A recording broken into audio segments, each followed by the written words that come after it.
Ya pemirsa dan juga Kevin, bila Anda berkunjung ke Aceh Selatan Provinsi Aceh, coba mampir ke tempat wisata air terjun 7 tingkat yang indah di Desa Batu Hitam, Tapak Tuang. Ya, pemandangan alami dan udara yang sejuk memanjakan pengunjung karena bisa mendapatkan sensasi dipijat di bawah guyuran air terjun. Dan berikut liputannya.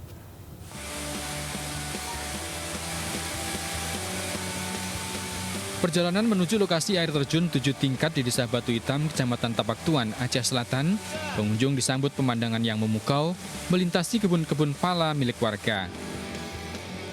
Lokasi ini hanya berjarak sekitar 5 km dari pusat kota Tapak Tuan dan dapat ditempuh sekitar 10 menit menggunakan kendaraan bermotor. Sesuai namanya, air terjun ini memiliki 7 tingkatan dengan ketinggian yang berbeda-beda pada tiap tingkatan. Masing-masing tingkatan terdapat cekungan yang dapat digunakan untuk berenang maupun bermain air. Tak hanya itu, bagi Anda yang merasa penat usai sepekan bekerja, bisa menikmati kucuran air terjun dengan sensasi seperti tengah dipijat. Airnya yang jernih dan dingin serta suhu udara yang sejuk di tengah rimbunnya pepohonan seakan membawa para pengunjung menyatu dengan alam, membuat Anda dan keluarga betah berlama-lama.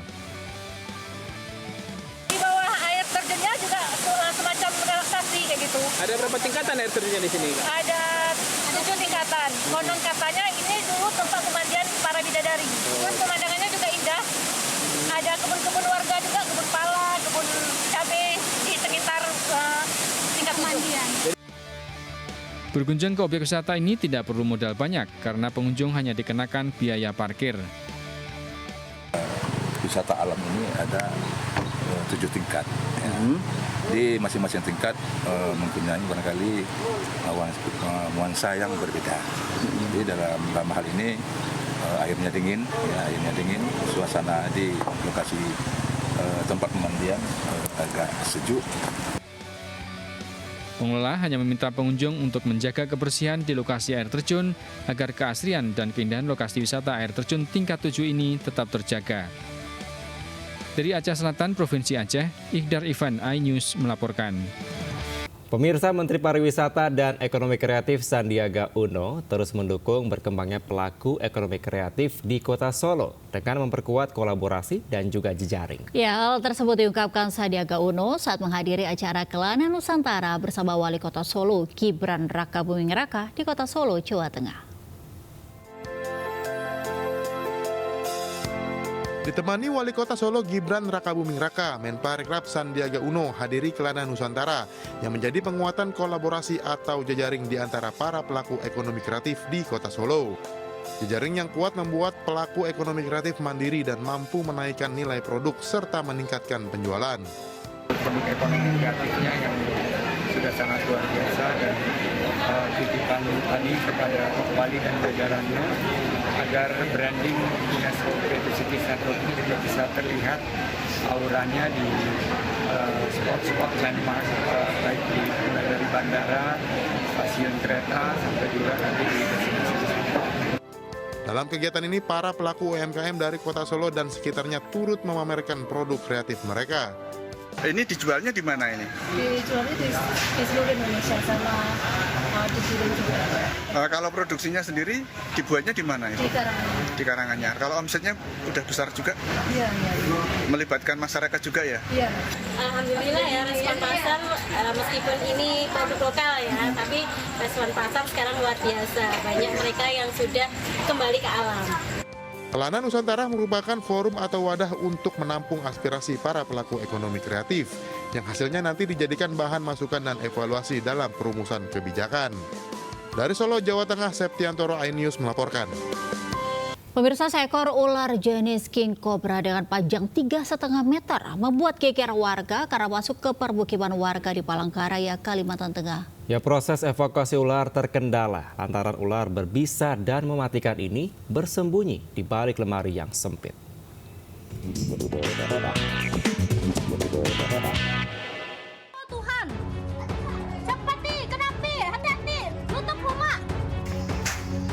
Para penghuni rumah di Jalan Dulin Kandang, Kecamatan Jekan Raya, Palangkaraya, Kalimantan Tengah digegerkan dengan keberadaan ular King Cobra yang masuk ke permukiman mereka. Proses evakuasi yang dilakukan tim rescue damkar sempat terkendala karena ular tersebut bersembunyi di balik lemari yang sempit di samping rumah. Petugas pun terpaksa menyemprotkan cairan zat kimia agar lebih mudah dan aman mengevakuasi. Petugas akhirnya berhasil menangkap ular king cobra berwarna hitam kehijauan tersebut dengan menggunakan alat penjepit. Menurut salah seorang penghuni rumah, ular pertama kali diketahui saat dirinya hendak memasak di dapur. Ular berbisa tersebut lewat dari jendela kamar hingga membuatnya panik dan langsung minta bantuan petugas damkar.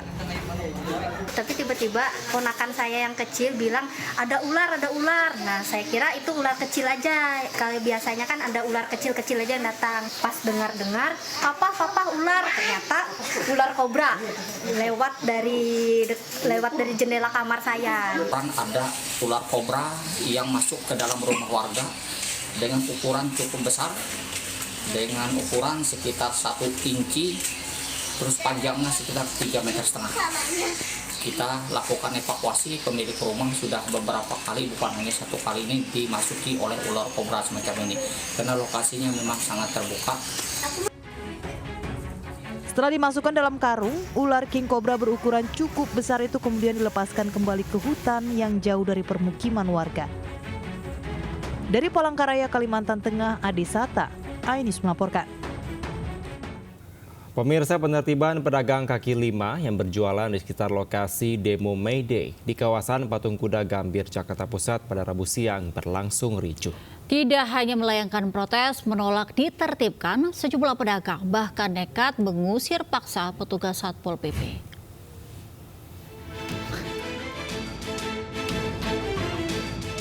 Keributan antara pedagang kaki lima dan petugas Satuan Polisi Pamong Praja Satpol PP ini terjadi di tengah aksi demonstrasi Hari Buruh Dunia di kawasan Patung Kuda Gambir, Jakarta Pusat. Para pedagang menolak pindah lokasi berjualan. Kemarahan sejumlah pedagang memuncak membuat para pedagang nekat mengusir paksa petugas. Pedagang berdalih sengaja berjualan di lokasi demo karena momentum aksi unjuk rasa Hari Buruh Internasional. Petugas menyayangkan amarah pedagang karena hanya memberikan imbauan tidak berjualan di area taman dan trotoar. Pemkot Jakarta Pusat sebelumnya telah memberikan lokasi bagi para pedagang kaki lima berjualan di Jalan Gambir Buntu yang lokasinya berdekatan dengan lokasi unjuk rasa. Dia katanya dari taman ini untuk mau berjualan di sini gitu. Namun ini kan kawasannya kawasan daerah dilarang untuk berjualan gitu kan. Untuk daerah patung Tamrin gitu kan.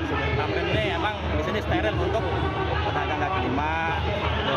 Jadi kalau emang ini dia suruh daerah yang minggir, kita juga nggak ngasih tempat. Para pedagang kaki lima diimbau tertib berdagang di lokasi yang sudah disediakan oleh pemerintah kota setempat, meminimalisir gesekan saat penertiban. Dari Jakarta, Ranisa Sanjaya, Ayus melaporkan. Pemirsa, Partai Kebangkitan Bangsa atau PKB terus membahas nama Ida Fauzia yang juga Menteri Ketenagakerjaan untuk maju Gubernur DKI Jakarta. Wakil Ketua PKB Ida Fauzia diusulkan masuk sebagai bursa bakal calon Gubernur DKI Jakarta pada pemilihan kepala daerah serentak tahun 2024. Partai Kebangkitan Bangsa atau PKB tengah membahas lebih lanjut nama Ida Fauzia untuk diusung sebagai bakal calon Gubernur DKI Jakarta pada pemilihan kepala daerah 2024. Ketua Umum PKB Muhaimin Iskandar mengungkapkan, pengusungan Menteri Ketenagakerjaan itu masih membutuhkan koalisi karena masih perlu dukungan 10 kursi. Muhaimin menjelaskan dorongan Ida Fauzia sebagai bacalon gubernur atas inisiasi dari DPW DKI Jakarta.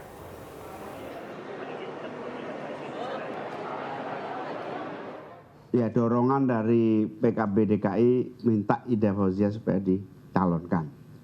Masalahnya kan kita masih butuh 10 lagi untuk bisa mengusung Ida Fauzia. Ya tentu tidak mungkin kita bisa memastikan kalau tidak ada 10 kursi lagi ya. 10 kursi lagi yang membackup. Tentu proses yang harus kita lihat.